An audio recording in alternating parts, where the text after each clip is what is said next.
Hi friends, എല്ലാവർക്കും Shri PSC വേൾഡിലേക്ക് സ്വാഗതം. എങ്ങനെയുണ്ട് എല്ലാവരും? പഠിത്തം ഉഷാറായിട്ട് നടക്കുന്നുണ്ടോ? അപ്പോൾ എല്ലാവരും കിട്ടുന്ന സമയം പഠിക്കുക കേട്ടോ. ആരും ഉഴപ്പാൻ നിൽക്കരുത്. 2026 നമുക്കൊരു ജോലിക്ക് കയറണ്ടേ? അപ്പോൾ തീർച്ചയായിട്ടും നല്ല ഉത്സാഹത്തോടു കൂടി പഠിക്കുക, ഇഷ്ടപ്പെട്ട് പഠിക്കുക കേട്ടോ. ഓക്കെ, അപ്പോൾ നമുക്ക് ഇന്ന് കുറച്ച് കറണ്ട് അഫയേഴ്സ് നോക്കാടാ. കറണ്ട് അഫയേഴ്സ് ഓക്കെ, തുടങ്ങാം. ഒന്നാമത്തെ ചോദ്യം, 2025 ലോക എയ്ഡ്സ് ദിനത്തിൻ്റെ പ്രമേയം എന്താണ്? ചോദിക്കാറുണ്ട്, പ്രമേയങ്ങളൊക്കെ ചോദിക്കാറുണ്ട്. അപ്പോൾ ഇവിടെ ചോദിച്ചിരിക്കുന്നത് ലോക എയ്ഡ്സ് ദിനത്തിൻ്റെ പ്രമേയമാണ്. 2025 ലോക എയ്ഡ്സ് ദിനത്തിൻ്റെ പ്രമേയം എന്താണ്? കിട്ടിയോ നിങ്ങൾക്ക് ആൻസർ? എന്താണ് പ്രമേയം എന്ന് പറയുന്നത്? തടസ്സങ്ങളെ അതിജീവിക്കുക, എയ്ഡ്സ് പ്രതിരോധത്തെ മാറ്റത്തിന് വിധേയമാക്കുക എന്നുള്ളതാണ് കേട്ടോ. തടസ്സങ്ങളെ അതിജീവിക്കുക, എയ്ഡ്സ് പ്രതിരോധത്തെ മാറ്റത്തിന് വിധേയമാക്കുക എന്നുള്ളതാണ്. നമുക്കറിയാം, എല്ലാ വർഷവും ഡിസംബർ 1 ലോക എയ്ഡ്സ് ദിനമായിട്ട് ആചരിക്കുന്നത്, അല്ലേ? ലോക എയ്ഡ്സ് ദിനമായിട്ട് ആചരിക്കുന്നത് ഡിസംബർ 1. HIV അല്ലെങ്കിൽ എയ്ഡ്സ് പ്രതിരോധ മാർഗങ്ങൾ, ചികിത്സ എന്നിവയെക്കുറിച്ച് അവബോധമുണ്ടാക്കാനും രോഗത്തെക്കുറിച്ചുള്ള തെറ്റിദ്ധാരണകൾ നീക്കാനും എയ്ഡ്സ് പോരാട്ടത്തിൽ രാജ്യാന്തര സഹകരണം ഉറപ്പുവരുത്താനും രോഗം ബാധിച്ച് ജീവൻ നഷ്ടപ്പെട്ടവരെ അനുസ്മരിക്കുന്നതിനും വേണ്ടിയിട്ടാണ് ഡിസംബർ 1 ലോക എയ്ഡ്സ് ദിനമായിട്ട് ആചരിക്കുന്നത്. അല്ലെ, ഈ എയ്ഡ്സ് രോഗത്തെപ്പറ്റി പലർക്കും പല തെറ്റിദ്ധാരണകളും കാര്യങ്ങളും ഉണ്ട്, അല്ലേ? അപ്പോൾ അതിനെയൊക്കെ ഒന്ന് മറികടക്കാൻ വേണ്ടിയിട്ട്, അല്ലെങ്കിൽ ഇതിൻ്റെ ചികിത്സ അതിനെക്കുറിച്ചൊക്കെ ഒരു അവബോധം ഉണ്ടാക്കാൻ വേണ്ടിയിട്ട്, രാജ്യാന്തര സഹകരണം ഉറപ്പുവരുത്താൻ വേണ്ടിയിട്ട്, രോഗം ബാധിച്ച് ജീവൻ നഷ്ടപ്പെട്ടവരെ അനുസ്മരിക്കുന്നതിനൊക്കെ വേണ്ടിയിട്ടാണ് ഡിസംബർ 1 എന്തായിട്ട് ആചരിക്കുന്നത്? ലോക എയ്ഡ്സ് ദിനമായിട്ട് ആചരിക്കുന്നത്. ഏത് വർഷം മുതലാണ് ലോകാരോഗ്യ സംഘടന ഈ ദിനം ആചരിച്ചു തുടങ്ങിയെന്ന് അറിയാമോ? എയ്ഡ്സ് ദിനം ആചരിച്ചു തുടങ്ങിയത് ഏത് വർഷം മുതലാണെന്ന് ചോദിച്ചാൽ പറയണം. 1988 മുതലാണ് കേട്ടോ. 1988 മുതലാണ് ലോകാരോഗ്യ സംഘടന ഈ ദിനം ആചരിച്ചു തുടങ്ങിയത്. ഓക്കെ, അങ്ങനെയാണെങ്കിൽ ഇതിൻ്റെ ചിഹ്നം എന്താണ്? ഈ എയ്ഡ്സ് ബോധവൽക്കരണത്തിൻ്റെ ചിഹ്നം എന്താണ്? അറിയാം നിങ്ങൾക്ക്? ഏതാണ് ചിഹ്നം? ചുവന്ന റിബണാണ്, അല്ലേ? ചുവന്ന റിബണാണ് എയ്ഡ്സ് ബോധവൽക്കരണത്തിൻ്റെ ആഗോള ചിഹ്നം എന്ന് പറയുന്നത്. അങ്ങനെയാണെങ്കിൽ എയ്ഡ്സിൻ്റെ പൂർണ്ണ രൂപമൊക്കെ ചോദിക്കാറുണ്ട് PSC. എയ്ഡ്സിൻ്റെ പൂർണ്ണ രൂപം എന്താണ്? അക്വയർഡ് ഇമ്മ്യൂണോ ഡെഫിഷ്യൻസി സിൻഡ്രം എന്നാണ്. എന്താണ്? അക്വയർഡ് ഇമ്മ്യൂണോ ഡെഫിഷ്യൻസി സിൻഡ്രം എന്നുള്ളതാണ് എയ്ഡ്സിൻ്റെ പൂർണ്ണ രൂപം. ഓക്കെ, എയ്ഡ്സിന് കാരണമായ വൈറസ് ഏതാണ്? ഒരു വൈറസ് രോഗമാണ് എയ്ഡ്സ് എന്ന് പറയുന്നത്, അല്ലേ? അതിന് കാരണമായ വൈറസിൻ്റെ പേരാണ് HIV എന്ന് പറയുന്നത്, അഥവാ ഹ്യൂമൻ ഇമ്മ്യൂണോ ഡെഫിഷ്യൻസി വൈറസ്. എന്താണ്? Human immuno deficiency virus. അതാണ് രോഗകാരി എന്നറിയപ്പെടുന്നത്, അല്ലേ? നമുക്കറിയാം, എയ്ഡ്സ് വന്നിട്ടുണ്ടെങ്കിൽ ശരീരത്തിലെ രോഗപ്രതിരോധ വ്യവസ്ഥയാണ് എയ്ഡ്സ് ബാധിക്കുന്നത്, അല്ലേ? അപ്പോൾ ശരീരത്തിലെ രോഗപ്രതിരോധ ശേഷിക്ക് കാരണമായിട്ടുള്ള T ലിംഫോസൈറ്റുകളെ ആണ് ഈ വൈറസ് നശിപ്പിക്കുന്നത്. HIV നശിപ്പിക്കുന്നത് T ലിംഫോസൈറ്റുകളെയാണെന്ന് ഓർത്തിരിക്കുക. ഓക്കെ, അങ്ങനെയാണെങ്കിൽ എയ്ഡ്സ് കണ്ടെത്താൻ ഇഷ്ടംപോലെ പരിശോധനകളുണ്ട്. അതിൽ എയ്ഡ്സ് കണ്ടെത്താനുള്ള പ്രാഥമിക പരിശോധന ചോദിച്ചാൽ നിങ്ങൾ ഏത് പറയും? എയ്ഡ്സ് കണ്ടെത്താനുള്ള പ്രാഥമിക പരിശോധനയാണ് ELISA ടെസ്റ്റ് എന്ന് പറയുന്നത്. ഏതാടാ? ELISA test. സ്ഥിരീകരണ പരിശോധന ഏതാണ്? അത് വെസ്റ്റേൺ ബ്ലോട്ടാണ്. മാറിപ്പോലെ, എയ്ഡ്സ് കണ്ടെത്തുന്നതിനുള്ള പ്രാഥമിക പരിശോധനയാണ് ELISA എങ്കിൽ അതിൻ്റെ സ്ഥിരീകരണ പരിശോധനയാണ് ഏത്? Western bloat. മാറിപ്പോവരുത് കേട്ടോ, വെസ്റ്റേൺ ബ്ലോട്ട്. അങ്ങനെയാണെങ്കിൽ ലോകത്ത് എയ്ഡ്സ് ആദ്യമായിട്ട് റിപ്പോർട്ട് ചെയ്തത് എവിടെയായിരുന്നു? ലോകത്ത് എയ്ഡ്സ് ആദ്യമായിട്ട് റിപ്പോർട്ട് ചെയ്തത് USA വർഷം ഓർമ്മയുണ്ടോ? USA ഏത് വർഷമാണ് ഇത് റിപ്പോർട്ട് ചെയ്യുന്നതെന്ന് അറിയാമോ? 1981 കേട്ടോ. 1981 US ലോകത്ത് തന്നെ എയ്ഡ്സ് ആദ്യമായിട്ട് റിപ്പോർട്ട് ചെയ്യുന്നത്. ഓക്കെ, പിന്നീട് ഇന്ത്യയിലാണെങ്കിൽ അത് ചെന്നൈയിലാണ്. നിങ്ങൾക്കറിയാം, ഇന്ത്യയിൽ ചെന്നൈയിലാണ് ആദ്യമായിട്ട് എയ്ഡ്സ് റിപ്പോർട്ട് ചെയ്യുന്നത്. വർഷം 1986. ഓക്കെ, 86 ചെന്നൈയിലാണ് ഇന്ത്യയിൽ ആദ്യമായിട്ട് എയ്ഡ്സ് റിപ്പോർട്ട് ചെയ്യുന്നത്. കേരളത്തിലാണെങ്കിലോ ഏത് ജില്ലയിലാണ്? കേരളത്തിൽ അത് പത്തനംതിട്ട ജില്ലയിലാണ്. 87 അല്ലേ? കേരളത്തിൽ എയ്ഡ്സ് ആദ്യമായിട്ട് റിപ്പോർട്ട് ചെയ്യുന്നത് പത്തനംതിട്ട ജില്ലയിലാണ്. 1987 ഓർത്ത് വെച്ചേക്കുക. അപ്പോൾ 2025 പ്രമേയം നമ്മൾ പറഞ്ഞു. 2024 പ്രമേയം എന്താ? 2024 പ്രമേയം അതും കൂടെ പഠിച്ചു വെച്ചേക്കണം. എന്താണ്? അവകാശങ്ങളുടെ പാത സ്വീകരിക്കുക, എൻ്റെ ആരോഗ്യം എൻ്റെ അവകാശം, അല്ലേ? അവകാശങ്ങളുടെ പാത സ്വീകരിക്കുക, എൻ്റെ ആരോഗ്യം എൻ്റെ അവകാശം എന്നുള്ളതാണ് 2024 ലോക എയ്ഡ്സ് ദിന പ്രമേയം. Okay, take the rights path, my health my right. എന്താണ്? Take the rights path, my health my right എന്നുള്ളതാണ് കേട്ടോ. ഓക്കെ, കിട്ടിയോ? 2025 പ്രമേയം എന്ന് പറയുന്നത് തടസ്സങ്ങളെ അതിജീവിക്കുക, എയ്ഡ്സ് പ്രതിരോധത്തെ മാറ്റത്തിന് വിധേയമാക്കുക എന്നുള്ളതാണ്. 2024 പ്രമേയം എന്താണ്? അവകാശങ്ങളുടെ പാത സ്വീകരിക്കുക, എൻ്റെ ആരോഗ്യം എൻ്റെ അവകാശം എന്നുള്ളതാണ്. ഓക്കെ, ഇനി 2023 പ്രമേയം കൂടെ ഒന്ന് പറഞ്ഞേടാ. 2023 പ്രമേയം എന്തായിരുന്നു? സമൂഹങ്ങൾ നയിക്കട്ടെ, സമൂഹങ്ങൾ നയിക്കട്ടെ, ലെറ്റ് കമ്മ്യൂണിറ്റീസ് ലീഡ് എന്നാണ് കേട്ടോ. ലെറ്റ് കമ്മ്യൂണിറ്റീസ് ലീഡ് എന്നാണ് 2023 പ്രമേയം. അപ്പോൾ ഇത്ര ഓർത്ത് വെച്ചേക്കണേ. ഒന്നാമത്തെ ക്വസ്റ്റ്യൻ ക്ലിയർ ആയെന്ന് വിശ്വസിക്കുന്നു. ഓക്കെ, അപ്പോൾ അടുത്ത ക്വസ്റ്റ്യനിലേക്ക് പോകാം. രണ്ടാമത്തെ ക്വസ്റ്റ്യൻ, 2025 നവംബറിൽ ദിത്വ ചുഴലിക്കാറ്റിനെ തുടർന്ന് കനത്ത നാശനഷ്ടങ്ങൾ സംഭവിച്ച ശ്രീലങ്കയ്ക്ക് അടിയന്തര സഹായം എത്തിക്കുന്നതിനായിട്ട് ഇന്ത്യ ആരംഭിച്ച രക്ഷാപ്രവർത്തനം നമ്മൾ പഠിച്ചു. 2025 നവംബറിൽ നമ്മുടെ എവിടെയാണ്? ശ്രീലങ്കയിൽ ആഞ്ഞടിച്ച ചുഴലിക്കാറ്റായിരുന്നു ദിത്വ എന്ന് പറയുന്നത് അല്ലേ. അപ്പോൾ അവിടെ കനത്ത നാശനഷ്ടങ്ങളൊക്കെ സംഭവിച്ചു. അപ്പോൾ ശ്രീലങ്കയ്ക്ക് അടിയന്തര സഹായം ഇന്ത്യ കൊടുത്തു അല്ലേ. അതിന് ഇന്ത്യ ആരംഭിച്ച രക്ഷാപ്രവർത്തനത്തിന് പറയുന്ന പേരെന്താണെന്നാണ് ക്വസ്റ്റ്യൻ. എന്തായിരുന്നു പേര്? ഓപ്പറേഷൻ സാഗർ ബന്ധു. ഓപ്പറേഷൻ സാഗർ ബന്ധു ആണ്. ഓക്കെ, അങ്ങനെയാണെങ്കിൽ ഈ ദിത്വ ചുഴലിക്കാറ്റിന് ദിത്വ എന്ന പേര് കൊടുത്തത് ആരാണ്? അതിന് പേര് കൊടുത്തത് ഏത് രാജ്യമാണെന്ന് പറയാമോ? അത് യമനാണ് കേട്ടോ. യമനാണ് ചുഴലിക്കാറ്റിന് പേര് കൊടുത്തത്. ദിത്വ ചുഴലിക്കാറ്റിന് പേര് കൊടുത്തത് യമനാണെന്ന് ഓർക്കുക. ഓക്കെ, അപ്പോൾ ഈ ചുഴലിക്കാറ്റിലും പ്രളയത്തിലും കുടുങ്ങിയവർക്ക് ഭക്ഷണവും മരുന്നും മറ്റാവശ്യ സാധനങ്ങളും എത്തിക്കുക, അതുപോലെ തന്നെ രക്ഷാപ്രവർത്തനങ്ങൾ ഏകോപിപ്പിക്കുക, അങ്ങനെയുള്ള ലക്ഷ്യങ്ങളോടെ 2025 നവംബർ 28 ഇന്ത്യ എന്ത് സ്റ്റാർട്ട് ചെയ്യുന്നു? ഓപ്പറേഷൻ സാഗർ ബന്ധു. അപ്പോൾ ചുഴലിക്കാറ്റിലും പ്രളയത്തിലൊക്കെ കുടുങ്ങിയവർക്ക് എന്ത് കൊടുക്കണം? ഭക്ഷണവും അതുപോലെ തന്നെയുള്ള മരുന്നൊക്കെ കൊടുക്കണം അല്ലേ. അങ്ങനെയുള്ള ആവശ്യ സാധനങ്ങളൊക്കെ എത്തിക്കുക, അതുപോലെ രക്ഷാപ്രവർത്തനം ഏകോപിപ്പിക്കുക, ഇതൊക്കെ ലക്ഷ്യം വെച്ചുകൊണ്ടാണ് 2025 നവംബർ 28 ഇന്ത്യ എന്താ ആരംഭിക്കുന്നത്? ഓപ്പറേഷൻ സാഗർ ബന്ധു ആരംഭിക്കുന്നത്. ഓക്കെ, അങ്ങനെയാണെങ്കിൽ ഏത് വിമാനത്തിലാണ് ഈ ഭക്ഷണ കിറ്റുകൾ അതുപോലെയുള്ള പുതപ്പ് അങ്ങനെയുള്ള സാധനങ്ങളൊക്കെ എത്തിക്കുന്നതെന്ന് അറിയാമോ? അത് ഇന്ത്യൻ വ്യോമസേനയുടെ CI-30J എന്ന വിമാനങ്ങൾ വഴിയാണ് ടെൻറ്റുകൾ അതുപോലെ തന്നെയുള്ള പുതപ്പ്, ഭക്ഷണ കിറ്റുകളൊക്കെ എന്നിവ എത്തിച്ചത്. ഓക്കെ, നാവികസേനയുടെ INS വിക്രാന്ത്, INS ഉദയഗിരി എന്നീ കപ്പലുകൾ വഴി ടൺ കണക്കിന് ഭക്ഷണവും ദുരിതാശ്വാസ സാമഗ്രികളും കൈമാറി. ഏതൊക്കെ കപ്പൽ വഴിയാണ്? INS Vikrant, INS Udayagiri. Okay, ഇനി നമുക്ക് കുറച്ച് ഇന്ത്യ നടത്തിയ കുറച്ച് രക്ഷാപ്രവർത്തനങ്ങൾ നോക്കിയാലോ. ഓപ്പറേഷൻ സിന്ധു എന്ന് പറഞ്ഞാൽ എന്താ? എന്ത് രക്ഷാപ്രവർത്തനമാണ് ഓപ്പറേഷൻ സിന്ധു എന്നറിയപ്പെടുന്നത്? ഇറാൻ ഇസ്രായേൽ സംഘർഷം ഉണ്ടായി അല്ലേ.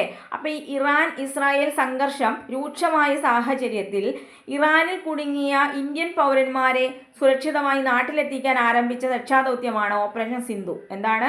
ഇറാൻ ഇസ്രായേൽ സംഘർഷത്തിൽ ഇറാനിൽ കുടുങ്ങിയ ഇന്ത്യൻ പൗരന്മാരെ സുരക്ഷിതമായിട്ട് നാട്ടിലെത്തിക്കാനായിട്ട് ആരംഭിച്ച രക്ഷാദൗത്യമാണ് ഓപ്പറേഷൻ സിന്ധു എന്ന് പറയുന്നത്. ഇനിയുണ്ട് ഓപ്പറേഷൻ അജയ്. ഓപ്പറേഷൻ അജയ് എന്താണെന്ന് പറയാമോ?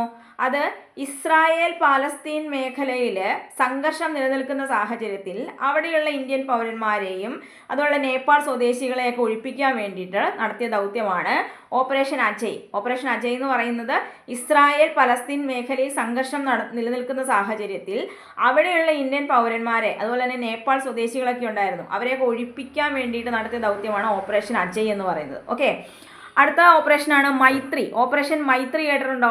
എന്താ ഓപ്പറേഷൻ മൈത്രി എന്ന് പറഞ്ഞാൽ? നേപ്പാളിൽ ഭൂകമ്പം ഉണ്ടായില്ലേ. അപ്പോൾ ഈ നേപ്പാളിൽ ഭൂകമ്പം ഉണ്ടായപ്പോൾ ഇന്ത്യ നടത്തിയ രക്ഷാപ്രവർത്തനം, ഇന്ത്യ വിപുലമായിട്ട് തന്നെ രക്ഷാപ്രവർത്തനം നടത്തി.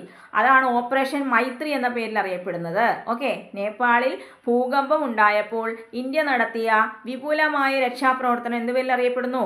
ഓപ്പറേഷൻ മൈത്രി എന്നറിയപ്പെടുന്നു. അടുത്തത് ഓപ്പറേഷൻ ദോസ്ത് ആണ്. ഓപ്പറേഷൻ ദോസ്ത് എന്ന് പറഞ്ഞാൽ എന്താണ്? അതായത് 2023 ഫെബ്രുവരിയിലുണ്ടായ ശക്തമായ ഭൂകമ്പത്തെ തുടർന്ന് തുർക്കിയെയും സിറിയയെയും സഹായിക്കുന്നതിനായിട്ട് ഇന്ത്യ നടത്തിയ ദുരിതാശ്വാസ ദൗത്യമാണ് ഓപ്പറേഷൻ ദോസ്ത്. മനസ്സിലായോ? 2023 ഫെബ്രുവരിയിലാണ് എന്തുണ്ടായി? ശക്തമായ ഭൂകമ്പം. എവിടെ? തുർക്കി, സിറിയ അവിടങ്ങളിൽ. അപ്പോൾ അവരെ സഹായിക്കാൻ വേണ്ടിയിട്ട് ഇന്ത്യ നടത്തിയ ദുരിതാശ്വാസ ദൗത്യമാണ് ഓപ്പറേഷൻ ദോസ്ത്. ഓപ്പറേഷൻ ഗംഗ എന്താണെന്ന് ഓർമ്മയുണ്ടോ? ഓപ്പറേഷൻ ഗംഗ 2022 ഉക്രൈനിൽ റഷ്യൻ അധിനിവേശം ആരംഭിച്ചതിനെ തുടർന്ന് അവിടെ കുടുങ്ങിയ ഇന്ത്യൻ പൗരന്മാരെ, പ്രത്യേകിച്ച് വിദ്യാർത്ഥികളെ സുരക്ഷിതമായിട്ട് നാട്ടിലെത്തിക്കാനായിട്ട് ഇന്ത്യ ആവിഷ്കരിച്ച രക്ഷാദൗത്യമാണ് ഓപ്പറേഷൻ ഗംഗ എന്ന് പറയുന്നത്. 2022 യുക്രൈനിൽ റഷ്യൻ അധിനിവേശം ആരംഭിച്ചതിനെ തുടർന്ന് അവിടെ കുടുങ്ങിയ ഇന്ത്യൻ പൗരന്മാരെ, പ്രത്യേകിച്ച് വിദ്യാർത്ഥികളെ സുരക്ഷിതമായിട്ട് നാട്ടിലെത്തിക്കാൻ ഇന്ത്യ ആരംഭിച്ച രക്ഷാദൗത്യമാണ് ഓപ്പറേഷൻ ഗംഗ എന്ന് പറയുന്നത്. ഓക്കെ, എന്താണ് ഓപ്പറേഷൻ ദേവിശക്തി? എന്താണ് ഓപ്പറേഷൻ ദേവിശക്തി എന്ന് പറഞ്ഞാൽ? കിട്ടുന്നുണ്ടോ? അതായത് 2021 അഫ്ഗാനിസ്ഥാനിലെ കാബൂളിൽ നിന്ന് ഇന്ത്യൻ പൗരന്മാരെയും വിദേശികളെയും ഒഴിപ്പിക്കുന്നതിനായിട്ട് ഇന്ത്യ ആവിഷ്കരിച്ചതാണ് ഓപ്പറേഷൻ ദേവിശക്തി. അഫ്ഗാനിസ്ഥാനിലെ കാബൂളിൽ നിന്ന് ഇന്ത്യൻ പൗരന്മാരെയും വിദേശികളെയും ഒഴിപ്പിക്കാനായിട്ട് ഇന്ത്യ ആവിഷ്കരിച്ച ദൗത്യമാണ് ഓപ്പറേഷൻ ദേവിശക്തി. അപ്പോൾ നമ്മൾ എത്ര ഓപ്പറേഷൻസ് പഠിച്ചു? 6 എണ്ണം പഠിച്ചു അല്ലേ? നമ്മുടെ ഓപ്പറേഷൻ സാഗർ ബന്ധു കൂടെ ചേർത്ത് 7 ഓപ്പറേഷൻസ് ഞാനിപ്പോൾ പറഞ്ഞു. കിട്ടിയോ എല്ലാം? Operation Sindhu, operation Ajay, operation Maitri, operation Dost, operation Ganga, operation Devi Shakti. Okay, കിട്ടിയല്ലോ. കിട്ടാത്തവർ ഒന്നുകൂടി ഒന്ന് വീഡിയോ ഒന്ന് പുറകിലേക്ക് പ്ലേ ചെയ്ത് കാണുക കേട്ടോ. ഒന്നുകൂടി ഒന്ന് കണ്ടാൽ മതിയേ, കിട്ടിക്കോളും. ഓക്കെ, അടുത്ത ക്വസ്റ്റ്യനിലേക്ക് പോകാം നമുക്ക്. 2026 നടക്കുന്ന ഏഷ്യൻ ഗെയിംസിന് വേദിയാകുന്ന രാജ്യം. 2026 നടക്കുന്ന ഏഷ്യൻ ഗെയിംസിന് വേദിയാകുന്ന രാജ്യം ഏതാ? പറഞ്ഞേ. 2026 ഏഷ്യൻ ഗെയിംസ് നടക്കാൻ പോവാണ് അല്ലേ? അതിന് വേദിയാകുന്നത് ജപ്പാനാണ് കേട്ടോ. 2026 നടക്കുന്ന ഏഷ്യൻ ഗെയിംസിന് വേദിയാകുന്ന രാജ്യമാണ് ജപ്പാൻ. 2026 സെപ്റ്റംബർ 19 മുതൽ ഒക്ടോബർ 4 വരെ ജപ്പാനിലെ ഐച്ചി പ്രവിശ്യയിലും തലസ്ഥാനമായ നഗോയയിലുമായിട്ടാണ് 2026 ഏഷ്യൻ ഗെയിംസ് നടക്കുന്നത്. ജപ്പാനിലാണ് നടക്കുന്നതെന്ന് പറഞ്ഞു. എന്ന് മുതൽ എന്ന് വരെയാണ്? 2026 സെപ്റ്റംബർ 19 മുതൽ ഒക്ടോബർ 4 വരെ ജപ്പാനിലെ ഐച്ചി പ്രവിശ്യയിലും തലസ്ഥാനമായ നഗോയയിലുമായിട്ടാണ് ഈ ഏഷ്യൻ ഗെയിംസ് നടക്കാൻ പോകുന്നത്. ഇതിൻ്റെ സ്റ്റേഡിയം ഏതാണെന്നറിയാമോ? പ്രധാനപ്പെട്ട സ്റ്റേഡിയം എന്ന് പറയുന്നത് പലോമ മിസുഹോ സ്റ്റേഡിയമാണ്. കിട്ടിയോടാ? Paloma Mizuho stadium. ഓക്കെ, ഇതിൻ്റെ ആപ്തവാക്യം അറിയാമോ? 2026 ഏഷ്യൻ ഗെയിംസിൻ്റെ ആപ്തവാക്യം എന്ന് പറയുന്നത് ഇമാജിൻ വൺ ഏഷ്യ എന്നുള്ളതാണ്. Imagine one Asia. എന്താണ് 2026 ഏഷ്യൻ ഗെയിംസിൻ്റെ ആപ്തവാക്യം? Imagine one Asia. ഓക്കെ, ഈ ജപ്പാൻ ആതിഥേയത്വം വഹിക്കുന്ന എത്രാമത്തെ ഏഷ്യൻ ഗെയിംസ് ആണിത്? പറയാവോ? ജപ്പാൻ ആതിഥേയത്വം വഹിക്കുന്ന 3ാമത്തെ ഏഷ്യൻ ഗെയിംസ് ആണ് കേട്ടോ. 3ാമത്തെ ആണേ, ഓർത്ത് വെച്ചേക്കണേ. അങ്ങനെയാണെങ്കിൽ 1958 ടോക്കിയോ, 94 ഹിരോഷിമ എന്നിവയായിരുന്നു മുൻ വേദികൾ. 58 ടോക്കിയോയും 94 ഹിരോഷിമയും. ഓക്കെ, 2026 ഏഷ്യൻ ഗെയിംസിൽ ഒരു പ്രദർശന ഇനമായി ഉൾപ്പെടുത്തിയത് ഏതിനെയായിരുന്നു? പ്രദർശന ഇനമായിട്ട് ഉൾപ്പെടുത്തിയത് യോഗയായിരുന്നു കേട്ടോ. 2026 ഏഷ്യൻ ഗെയിംസിൽ യോഗയെ എന്തായിട്ട് ഉൾപ്പെടുത്തി? ഒരു പ്രദർശന ഇനമായിട്ട് ഉൾപ്പെടുത്തിയിട്ടുണ്ട്. ഓക്കെ, അങ്ങനെയാണെങ്കിൽ നമുക്ക് കഴിഞ്ഞ കൊല്ലങ്ങളിലൊക്കെ ഏഷ്യൻ ഗെയിംസ് നടന്നത് എവിടെയാണെന്ന് നമുക്ക് നോക്കാം. 2022 അതായത് 2023 ഏഷ്യൻ ഗെയിംസ് നടക്കുന്നത്. വേദി ഏതായിരുന്നു? ഓർമ്മയുണ്ടോ? 2022 ഏഷ്യൻ ഗെയിംസിന് വേദി ഹാങ്ഷൗ, ചൈനയിലെ ഹാങ്ഷൗ ആയിരുന്നു കേട്ടോ. ഹാങ്ഷൗ ആയിരുന്നു. പിന്നീട് 2030 നടക്കാൻ പോകുന്നുണ്ട് അല്ലേ? 2030 നടക്കാൻ പോകുന്നുണ്ട്. അത് ദോഹ, ഖത്തറിലെ ദോഹയാണ് കേട്ടോ. ഖത്തർ ദോഹയാണ്. ഓക്കെ, 2034 വേദി എന്ന് പറയുന്നത് സൗദി അറേബ്യയിലെ റിയാദാണ്. 2034 വേദി ഏതാണ്? സൗദി അറേബ്യയിലെ റിയാദാണ് കേട്ടോ. റിയാദ്. കിട്ടിയോടാ? 2026 ഏഷ്യൻ ഗെയിംസിൻ്റെ വേദി എന്ന് പറയുന്നത് ജപ്പാനാണ്. 2022 അതായത് 2023 നടന്നത് ഹാങ്ഷൗ ചൈനയാണ്. 2030 Doha Qatar. 2034 Riyadh Saudi Arabia. Okay, ഈ ഏഷ്യൻ ഗെയിംസ് ആദ്യമായി നടന്നത് ഏത് വർഷമാണെന്നറിയാമോ? ഏഷ്യൻ ഗെയിംസ് ആദ്യമായിട്ട് നടക്കുന്നത് അത് 1951 കേട്ടോ. 1951 ഏഷ്യൻ ഗെയിംസ് ആദ്യമായി നടന്നത്. അതിൻ്റെ വേദി എന്ന് പറയുന്നത് ന്യൂഡൽഹി ആയിരുന്നു. വേദി ഏതായിരുന്നു? ന്യൂഡൽഹി ആയിരുന്നു. നിങ്ങൾക്കറിയാം ഏഷ്യൻ ഗെയിംസിൻ്റെ പിതാവ് എന്നറിയപ്പെടുന്ന ആരാണ്? ഗുരുദത്ത് സോന്തിയാണ് അല്ലേ? ഏഷ്യൻ ഗെയിംസിൻ്റെ പിതാവ് എന്നറിയപ്പെടുന്ന ആരാണ്?